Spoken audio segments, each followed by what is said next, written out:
One day, a hunter named Kaio had a long day and went to the bar, complaining about his unfruitful day because he got nothing from his raids. He decided to cool off by watching a program where a bunch of congressmen had voted unanimously against a member of the parliament, code-named Mask, the story's protagonist.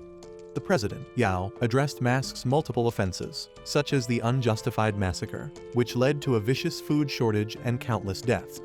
Typically, he would have been left to rot in jail, locked up with all the men that would get his rice cakes busted.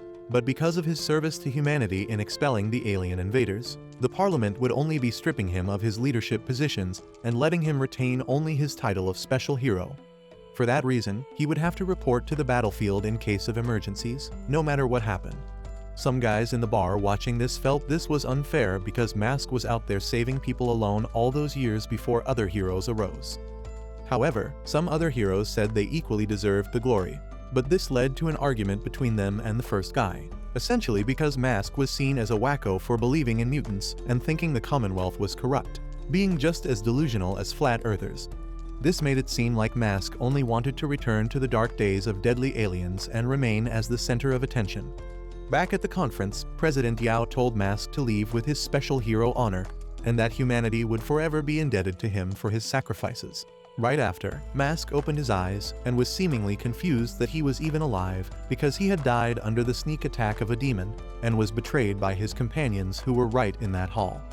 The only logical assumption was that he was having a flashback before his death, and almost as if to confirm it, the status window popped, and he was awarded the task of helping to rebuild humanity using one out of two branches. The first branch was the hero's branch, which would entail him choosing to protect humanity even though no one understood him, and the second was the monster's path, which would entail him letting the ungrateful humans rot. He had 20 minutes to make his decision, but Mask first took a moment to appreciate his rebirth, although he was again at a crossroad and forced to choose between being a hero and being a monster. This time, however, Mask was surely going to follow the monster's path. Coincidentally, President Yao observed that Mask was silent all this while, so he asked if that signified his dissatisfaction with the verdict, even though in reality, the president thought Mask was a great hero, but one who really sucked at being a wise politician, so he got in the way of a few corrupt members. For this reason, the Commonwealth was united against him and planned this trial to exile him for good and turn him into a worthless statue. So right, even if he disagreed with them, he would just look like an old fool who was addicted to power. But no one was prepared for Mask to openly object their verdict, and President Yao was somewhat happy because that would soil Mask's reputation, and it was already happening, as the viewers were already misjudging him to be a clueless old hag who was obsessed with power and had sacrificed countless people to get power. While they were speaking, Mask shocked everyone by announcing that he'd give up his title of being a special hero. It sunk in and everyone was surprised, including the president who was acting like his ears were on vacation and had to make Mask repeat himself. Anyway, Mask reaffirmed that he wasn't interested in being a hero anymore because he was tired of being Mr. Goody Two-Shoes.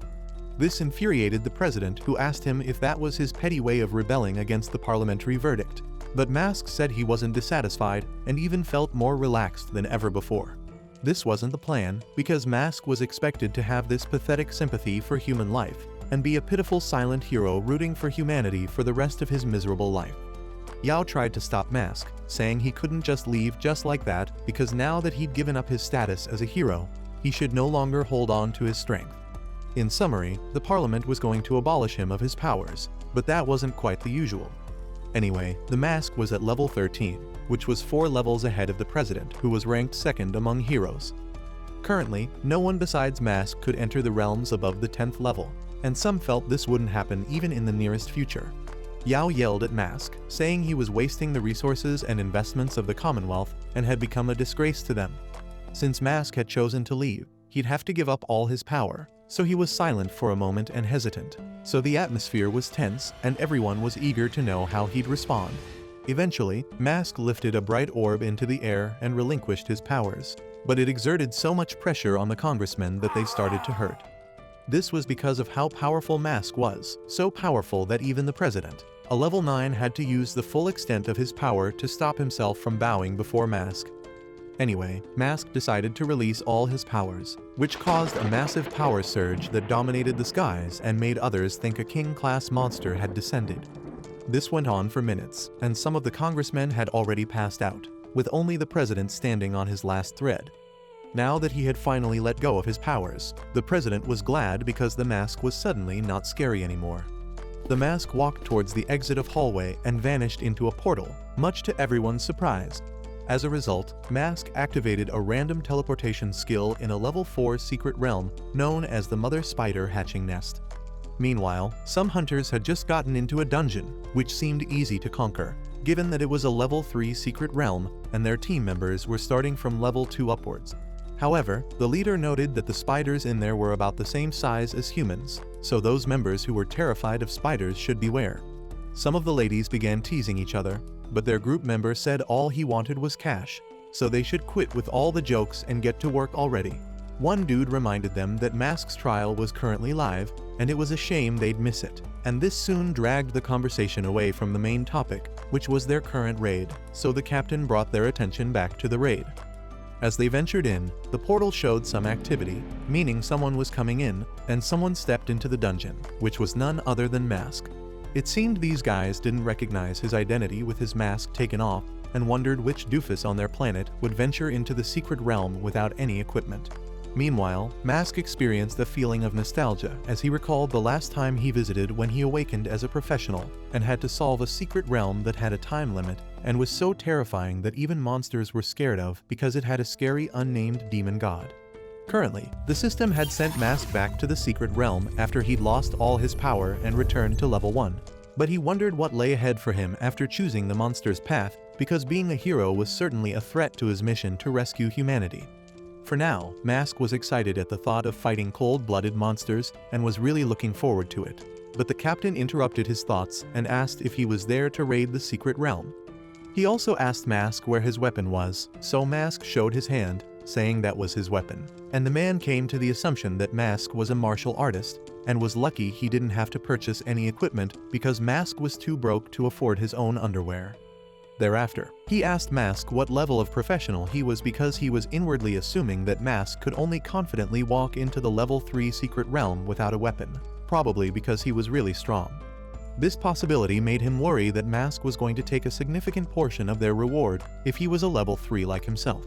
However, Mask said he was at level 1, and that shocked all of them, so the captain had to ask if he was dead serious because showing up there as a level 1 professional was essentially self-unaliving. But when Mask insisted that he was there to crush the monsters, the guys told him to stop playing because with his pathetic level 1 strength, Mask would fail to subjugate a mosquito. Another advised him to wait there until the rest of them cleared the secret realm, and he could exit the realm, because he was certainly going to die.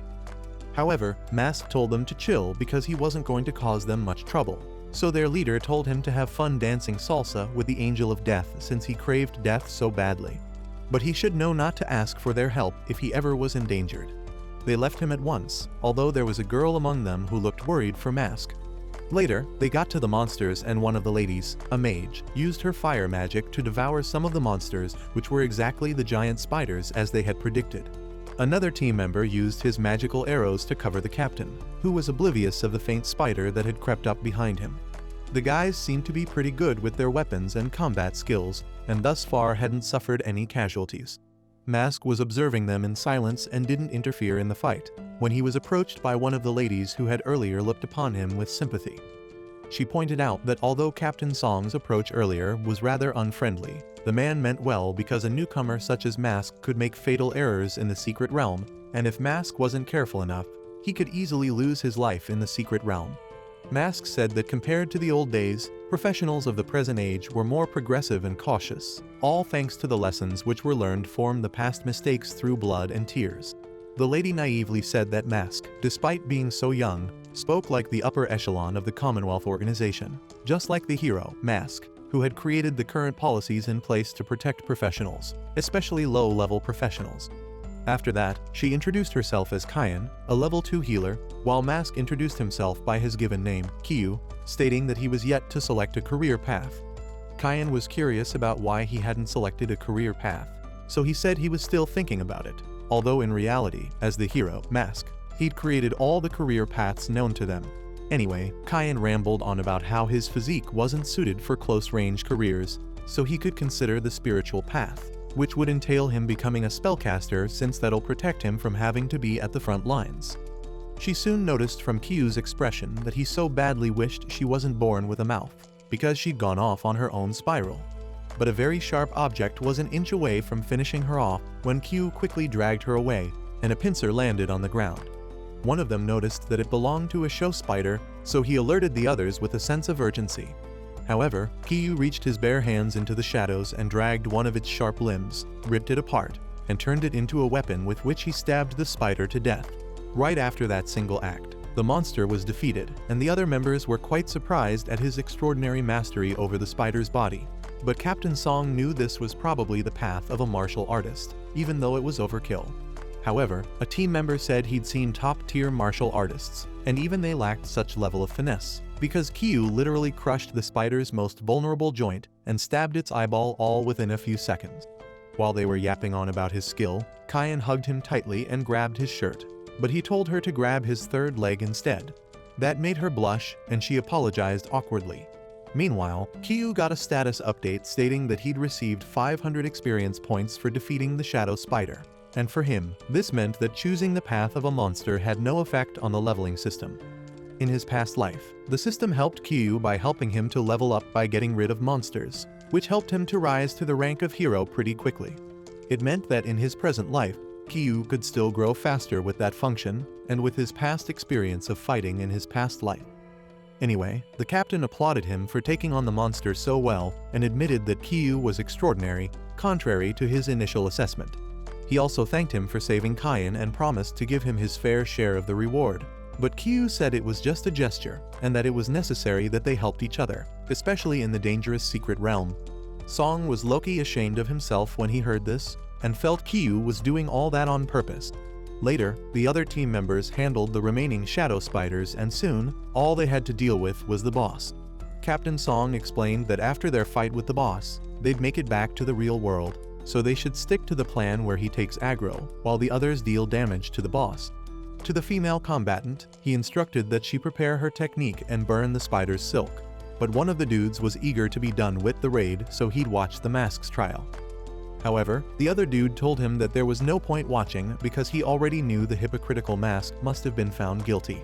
One said he was just curious to know what the mask looked like under his mask because no one had ever seen him.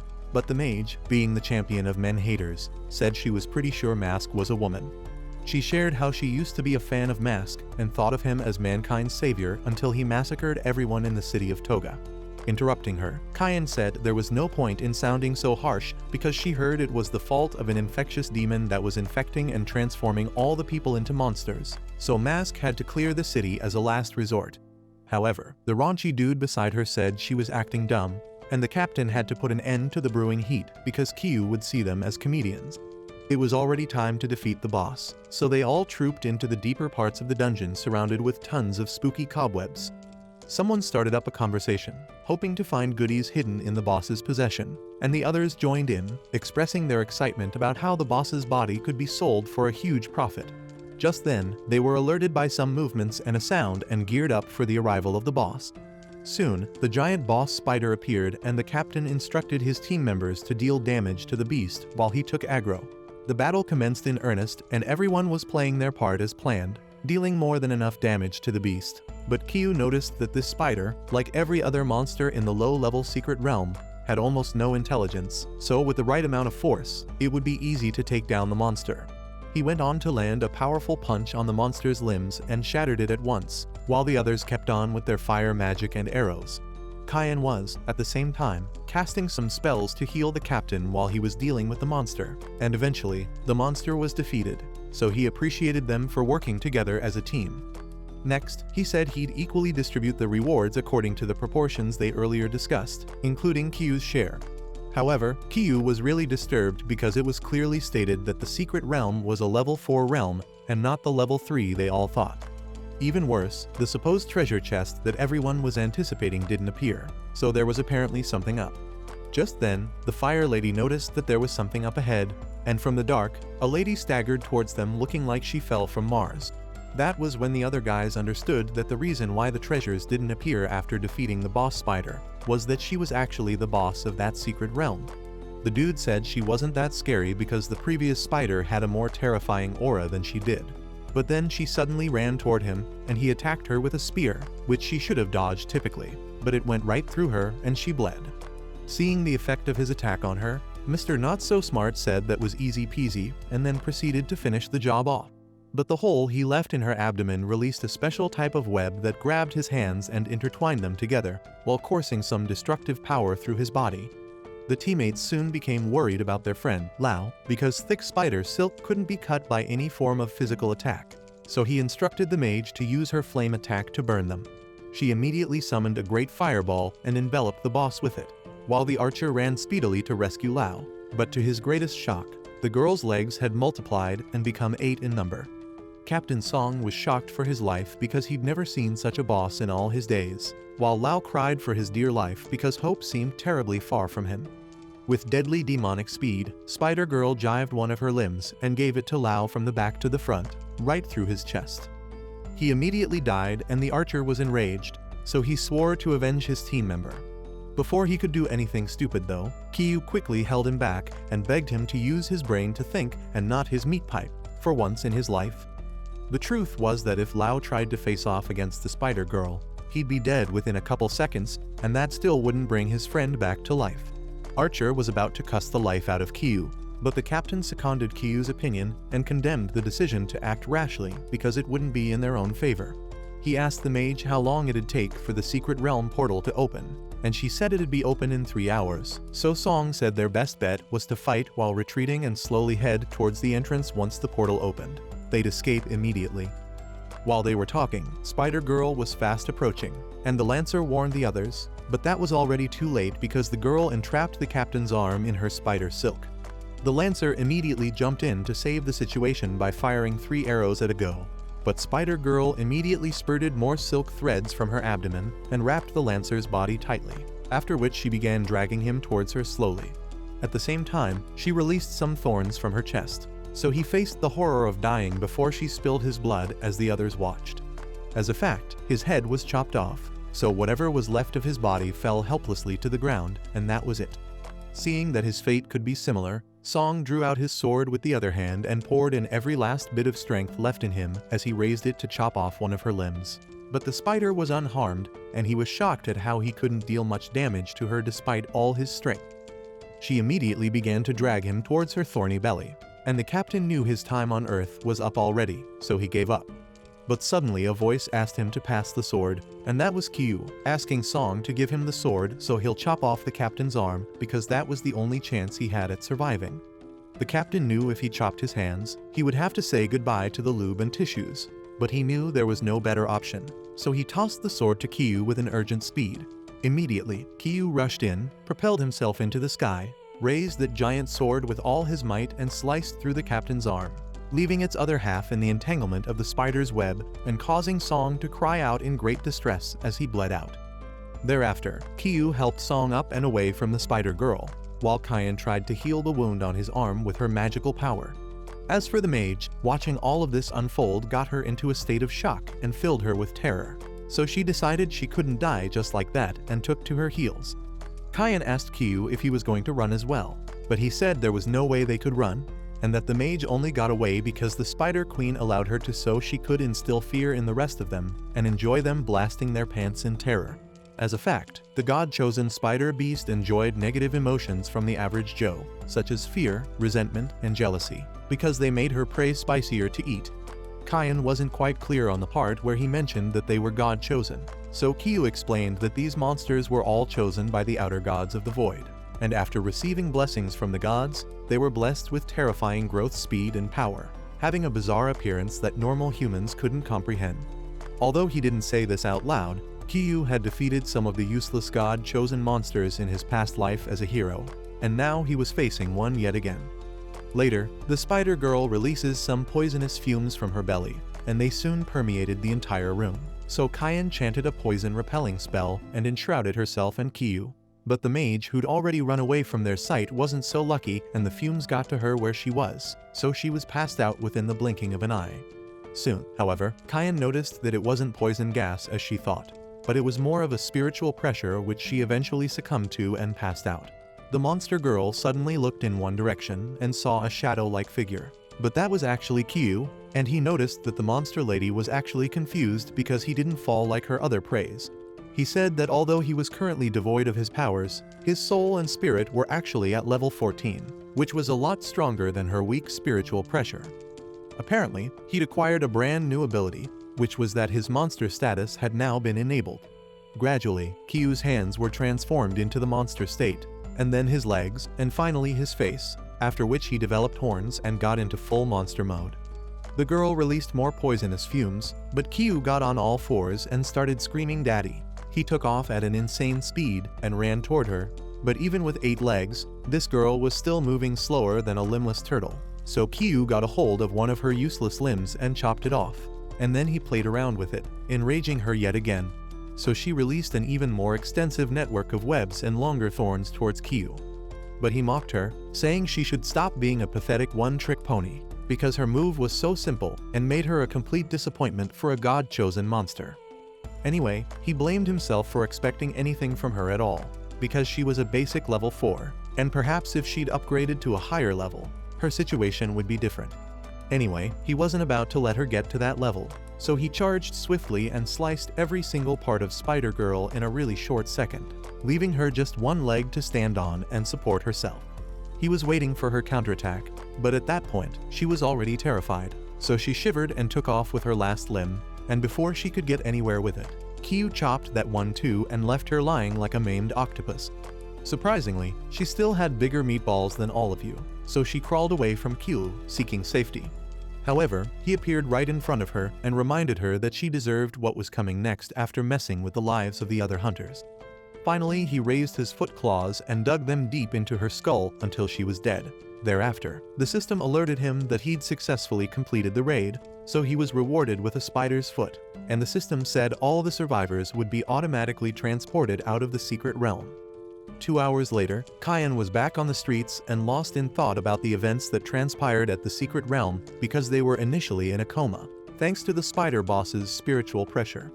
While the leader was at the hospital, Kyan and her sister, the mage, left immediately because they hadn't sustained injuries, but there was no sign of Kyu, so she worried that he was probably dead. But to her most pleasant surprise, the guy was very much alive and healthy, standing a few steps away from her.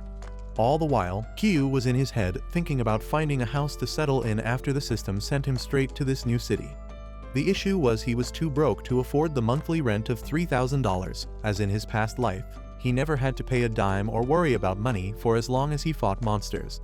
Interrupting his thoughts, Kyan excitedly called out to him, and he recognized her as the healer from the secret realm. Loki, it hurt to hear that because even a one-night stand could do much better. She then reintroduced herself, but this time around she did so with an attitude and warned Kyu not to forget her name if he still wanted to be friends with Syphilis. She was glad to see that he was okay and asked if he was tearing at the rental board because he was searching for a place to stay. He said he was, so Kyan asked if he had any friends or relatives in the city, but he said he had none. Kyan thought deeply for a while and narrated a bit about Doth City, which was established after the great disaster that happened 40 years ago. But with the rapid development of urbanization, the central area of the old city became an urban village. She eventually led him to her house and told him he'd have a separate room and shouldn't worry about her sneaking under the sheets. At the entrance, he saw a medal which Kyan explained to be a medal HR father had received post-retirement, being a hero and a soldier, a level 5 professional who'd participated in tons of other battles. At that point, Kyan was excited and really proud of her father, because he'd fought beside Mask and even ate from the same pot of food. However, there was little evidence to her father's claims, so no one could tell whether it was true or not. So she felt her dad was lying because there was no way the Mask would camp and eat with a low-ranking officer. Following this, Kyu asked her where her father presently was, and Kyan said the man passed away following the aftermath of the war on his body. He asked about her mother, but unfortunately, her mom died during childbirth after birthing Kyan's younger sister. Kyu looked at her with sympathy, but Kyan told him not to pity her for any reason because it happened years ago, and she was currently living her best life. She ushered him in and ran to fetch him some essentials for his stay, and then directed him to the room. Kyu saw her place to be a lot better than when he was on the front lines, so he planned to pay back the rent after earning more money from secret realms. Just then, a wheelchair rolled in and a lady was seated on it. asking who Kyu was with the most stern expression on her face. Kyan calmed her sister, Liu, and told her not to worry because Kyu was just a companion she just met in a secret realm and was crashing at their place for a few days. However, Liu wasn't cool with what her sister was doing because she literally just met Kyu and was already being so kind to him. She silently turned away from them, so Kyan had to apologize for her sister's behavior, saying she wasn't bad but had recently smoked cheap weed, which robbed her of intelligence. Even worse, that day was the day judgment was passed on Mask, so that affected her mood significantly because she's loved him since childhood. Kyu was actually surprised to have so many fans, while Liu was in her room, reading the hate comments people were posting about the Mask and saying that relinquishing his powers was a fake act, and that he was a hypocrite and a true villain. This further annoyed Liu, who was pretty sure that it wasn't Mask who took all the resources and, on the contrary, he sacrificed himself for the good of humanity. In response to this, she called them all fools, and even when she was called to eat because they had a guest, she refused to eat and even said that Kyu shouldn't consider himself a guest when he wasn't Mask. Eventually, Kyan gave up and had dinner with Kyan, during which she apologized for her sister's absence. Kyu complimented the food, saying it was delicious, and this took his mind back to his days as a hero when he'd usually eat raw monster meat without any seasoning and was stuck with the metallic, unrefined taste of the meat. Back then, he was so self-sacrificial that he only cared about fighting for the safety of humanity over Michelin 3-star meals. Meanwhile, the TV was running, and there was an interviewer asking a certain professor his opinions about Mask's sudden disappearance. So the man said that based on rumors on social media, Mask disappeared because he was absconding from his crime, and that relinquishing his powers was all an act. Otherwise, there was no logical explanation for Mask disappearing just like that when he no longer had powers. The anchor said there was widespread pessimism because Mask was an excellent hero who fought monsters with outstanding skill, so his disappearance could have a major impact on mankind. The same pessimists felt that mankind was self-destructive, but the professor didn't think so because the world never relied solely on one man for protection, but rather on the collective efforts of the parliament. In a nutshell, the old man was pretty sure that humanity will thrive with or without Mask. Kyan asked Kyu what he thought about the news, but dude was just gobbling down his meal like he'd been starving for decades. Anyway, she went on to say what she felt about Mask absconding, which was that he must have had his own reasons. However, Kyu was giving one-worded answers like your crush who isn't feeling you, and this made Kyan assume that he was cold-hearted and didn't care about Mask. Just then, a voice from outside yelled at them, saying they were just cowards hiding from their reality. That was someone from the Kaijang investment company, and he was threatening to burn their house to the ground. Following his threat, Kyan rushed to the gate and found a group of guys standing outside, and then she told them that she was pretty clear about her intentions of not selling the house. But their boss gave her a reality check and told her that he was aware that her team got disbanded because some members were dead or injured and the captain was in a critical state. This was private information, so she wondered how they came across it, but they confessed to being creepy stalkers and bending over for some government officials to obtain her personal information. Anyway, now that she had no backup, they were quite convinced that she'd give in. Driven to a corner, Kyan could no longer hide her frustrations, and the man noticed that, so he gave her 5 days and another 5 days to consider it because if after the time had expired, she was still unwilling to cooperate, things would get really bad for her. He promised to pay $100,000 if she promised to give the land to the company for development. But Kyan didn't understand the development because it was previously $3 million he had promised. The foolish dude said it was normal because real estate market wasn't fixed, and as such, she should expect price fluctuations. He asked if $100,000 wasn't enough because he was pretty sure that to treat her sister's illness over the years, she must have had less than $30,000 in her account. Anyway, he suddenly noticed Kyu standing behind her, so he asked who it was and assumed that she was getting some of his fresh meat. The man extended his hand and introduced himself as Kenzo, the chief security officer for the investment company. Calmly, Kyu received his hand in a handshake, but Kyan tried to warn him that the man was a mage specializing in mental attacks. That was too late because the deed had already been done, and Kenzo had already deactivated his magic and gotten into Kyu's mental faculties. He was jubilant because after entering his mental world, Kenzo could easily break Kyu, but since he was in a pretty good mood, he'd just give him a concussion and keep him bedridden for a month. However, he noticed that despite his speed, He had not yet arrived at Kyu's mental world, but he soon found himself over and over an ocean, and realized that that was actually Kyu's mental realm. He was flabbergasted because it was impossible for any human to have such a degree of mental power, and he decided to just yeet that place before anything could go wrong with him. But he was unfortunately too late, and a massive wave overcame him and drowned him into the depths of Kyu's mind. When he was completely submerged in his mental powers, he saw a pair of demonic-looking red eyes staring back at him, and that was when he realized that Kyu was a monster. He panicked and, in real life, passed out flat, so his goons tried to revive him. Kyan was surprised and didn't understand what was going on, so she thought the man was trying to blackmail them after learning that using force won't work. On the other hand, his goons confronted Kyu and wanted to know what he did to their boss, so one of them was really close to landing an attack on him. However, his cohort stopped him and reminded him that the boss was completely defeated by Kyu, so the chances of him defeating the same guy were extremely low, and that means he was extremely powerful and probably at level 2 or level 3. After accepting defeat, one of the guys told Kyan that they surely underestimated her because they didn't know she had such strong backing, but it wasn't over yet, and if she tried attacking their people, things wouldn't end easily. As soon as they left, Kyan asked Kyu why he made Kenzo faint, but he said he was the man who asked for it because he actually didn't intend on taking any action. But the idiot insisted on getting into his mental world. He asked her if they had been harassing her for a long time, and she shared that about 4 years ago, after losing her dad, they suddenly visited the house in the name of development investment. At that time, she and her sister didn't have to sell the house to survive, so those fools repeatedly tried breaking into the house, and once threatened her sister when Kyan was absent. Fortunately for her, she became a level 2 professional and joined Captain Song's team, and with the captain secretly threatening those fools, so they didn't dare cause more trouble. However, now that they knew that the captain had an accident, they immediately revisited her to threaten her again. Kyu asked about the government's role in this, because, as far as he knew, descendants of soldiers like herself should be given preferential treatment, and even though she didn't know, he was actually the one who promoted the policy of such preferential treatment for military families. However, he answered himself because if that were the case, those guys would certainly not present. Additionally, Kyan told him that the government favors investment companies and wealthy people over children of military personnel. After learning about this, he kept quiet and much later, helped her to do the dishes.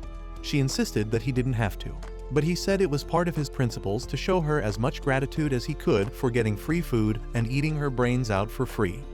In return, she thanked him for standing up for her against those bullies because she didn't know what she would have done if he weren't present. And after that, she asked what his next plans were, if he planned to join other teams to raid secret realms. He said he would and asked about her, but she said she was hoping that her captain would recover soon. Otherwise, she'd have no choice but to find another reliable party. She went on to share that parties in the secret realm were competitive against each other, and such horrible situations like backstabbing occurred in the process. This was against the law Mask made when he was a hero that prevented humans from murdering each other in the secret realm. But this only happened because in the realm, there was no one to keep watch. Anyway, she promised that if she found a reliable party, she would certainly recommend them to him. Unfortunately, Kyu knew from the very moment he set out on the path of becoming a monster that no one would be able to fight side by side with him. Suddenly, the status window popped and gave him another task to raid another secret realm all by himself. In no time, a magical portal was created in the secret realm and Kyu was teleported in there, so he was grateful that at least he didn't have to pass through the official detection and application system. This time around, the secret room had a European medieval theme. As he walked deeper in, he encountered his very first monsters, some gargoyles in the form of sculptures just looking stoned, like they'd overdosed on the odor of their stinky pits. Luckily, Kyu could tell they were real from the onset, and the moment he spoke, they soon became activated and came to life. The system shared that the scarlet gargoyles seemed to be ordinary statues when no enemy was around, but the moment anyone passed by, they would reveal their predatory nature, and their stone shells made them strong, which made their fangs more dangerous. From Kyu's experience, gargoyles had really thick flesh and could use it to oppress both physical and magic damage dealers. He suddenly remembered Kyan and her weak party members, knowing that if they'd encountered the gargoyles, none would make it out alive. Anyway, the monsters were now flying towards Kyu, and both of them at the same time wanted to dig their sharp fangs into his meat already. but he denied them that opportunity and activated his monster state to show that they weren't the only blood-sucking freaks in the building. Before a second could pass by, Kyu turned them into headless ugly bats so he could give himself their head. He dumped their wings behind him and forged ahead. But there was suddenly a misty substance filling upon the room, and when it cleared, he found that there was an army of gargoyles waiting for him. Even with tons of them waiting to attack, Kyu was unfazed and waited for them to land the first strike, so the fools, all at once, rushed him with all their brainless wits and encircled around him. Kyu squatted to gather enough momentum to leap into the air in their midst, and began taking them out all at once, digging his woody paws into their succulent flesh and making them squirt blood. He was finally down to the last unlucky gargoyle, so he first grabbed his wings and made the poor guy tremble for his dear life. And since he felt the gargoyles lacked any form of emotions, he went on to rip the monster apart in one clean move. Right after that, something gradually descended behind him, and that turned out to be the leader of gargoyles known as the Rex Gargoyle. This particular gargoyle received most of its creator's painstaking efforts, which was obvious from how it appeared, looking so ripped it could rip your meat into pieces. Kui noticed that despite Rex being a monster, he had more abs than Kui, and for this reason alone he was tempted to get rid of him even more than ever before. As they both clashed in a face-off, a new set of adventurers walked in, but were surprised because something was strange, and even though the secret room appeared less than 12 hours ago, and they should have been the first people to enter, they could feel a very strong magical presence and find the aftermath of a battle between a strong person and the monsters. Judging from the fracture lines of the wings, it could have been done by a close combat professional who used the blunt weapons to damage the gargoyle. But seeing that there was an unusual pattern of this shredding, the person who attacked that gargoyle treated it like a piece of rag and forcibly ripped it apart. One of the guys couldn't believe that any human could use their bare hands to rip a gargoyle until one of them spotted Rex, the boss gargoyle, pinned to the wall with a spear driven through its chest. Later at the Secret Realm Inspection Bureau, the CEO was pretty pissed because there seemed to be no results after a mistake was made. The particular mistake, which was reported by 7 teams, was that all of the monsters in the Secret Realm were already dead by the time they got there. He said this showed a serious neglect of duty because it meant some individuals may have invaded the monitoring of the Inspection Bureau and entered without registration. One guy said this could be seen as a good thing, because after all those secret realms had to be cleared sooner or later by someone, but the angry CEO told him to shut his trap up, because this meant that there were insiders helping others to get into the secret realm, and on the larger scale, the security of the Federation and the entire human race would be endangered. If the unregistered person was there only to destroy the monsters, then that would be no problem. But what if he deliberately ambushed an expedition team in a secret realm? He told the youngsters attending the meeting that they were lucky not to have experienced the barbaric years when the Inspection Bureau was not yet established, because back then, the biggest cause of casualties in secret realms was not the monsters, but the blades of other humans. He felt humans should not have to die in such unnecessary internal conflicts and was deeply upset. But he got back to the main topic based on the documents. Everything started with the infiltration of the level for Gargoyle Secret Realm, and based on some investigative results, the infiltrator's strength should be at a level 4 or level 5. A lady asked why he could conclude that it was an individual that infiltrated the secret realm rather than a group, and the man said if it was done by multiple professionals, the wounds left on the monsters would have been by different professionals. However, according to their investigation, all the monsters were brutally destroyed, and from the marks one could conclude that they were done by the same person. Again, since it was done by one individual, who would be unable to use all the treasures he had gained after cleaning up so many secret realms, he immediately ordered that everyone should keep a close watch on the city and surrounding professional trading markets to see if anyone recently sold loot meeting the requirements of the 7 secret realms. Coincidentally, Kui was in the professional trading market and had just received a load of cash from some super ripped bodybuilding mega champion. From the guy's face, he could tell that he had been cheated yet again. But Q had little to no use for the materials from the secret well and only cared about getting stronger as soon as he completed the system's task. Now that he had some cash, he'd be able to pay a part of the rent in Kyan's house. But just then he overheard her voice bargaining on the price of a long sword after the dude tried to pay her a little amount.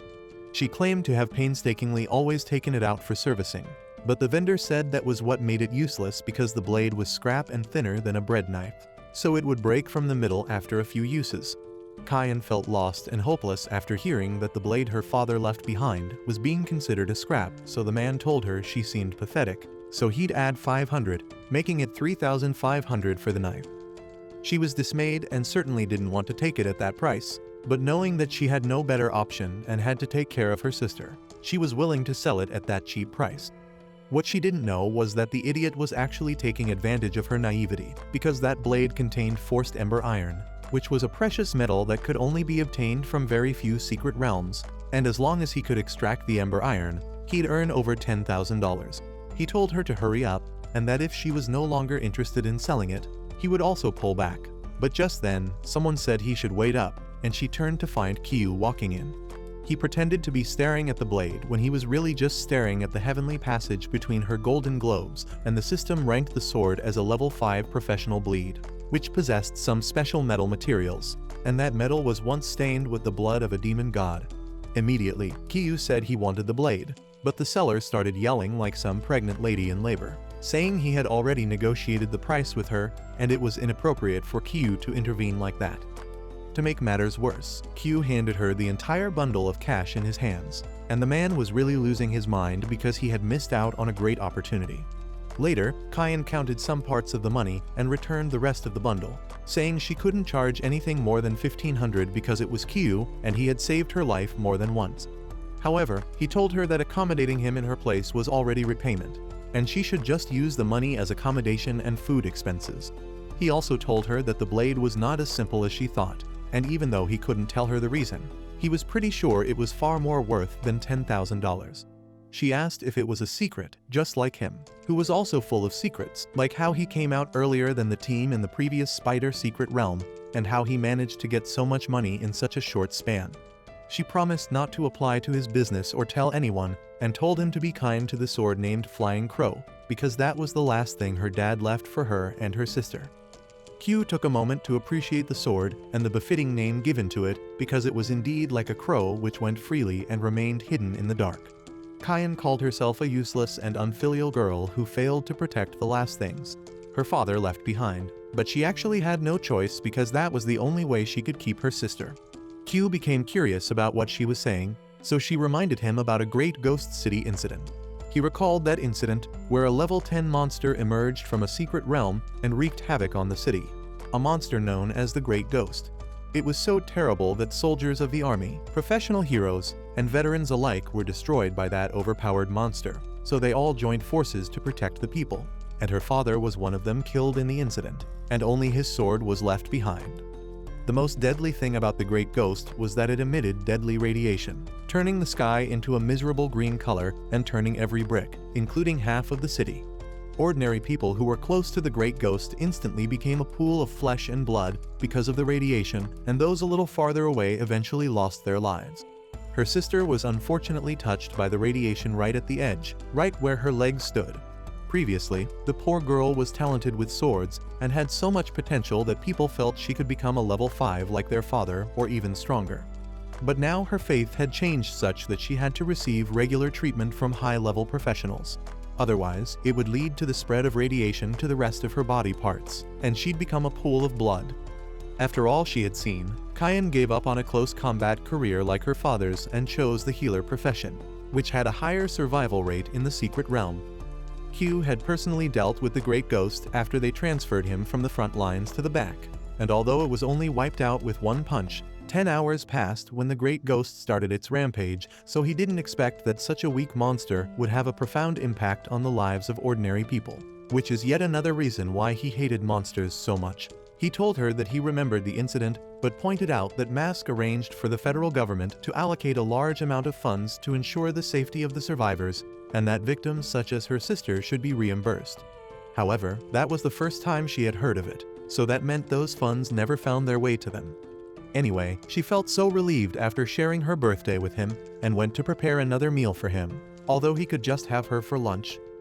As he headed home, an executive from the bureau wondered if they would be able to find the secret realm raider, but the other guy said if they trusted the director's analysis, the thief would be somewhere in the market where they were headed. Later that night, Liu was alone at home and decided to drink water and mind her business instead of arguing with jobless keyboard warriors. However, there was an urgent, persistent knocking on the door, which sounded neither like her sister nor Kyu, so she was pretty sure it was those dumb pisses from the investment company, and that spelled danger for her. Will Kyu make it in time to rescue Liu from her attackers, and will he ever reveal his real identity as the former hero, Mask? To find out in part 2, type "Monsters over Heroes" in the comment section. Leave a thumbs up if you liked the video and subscribe to the channel for similar content. As always, thanks for watching.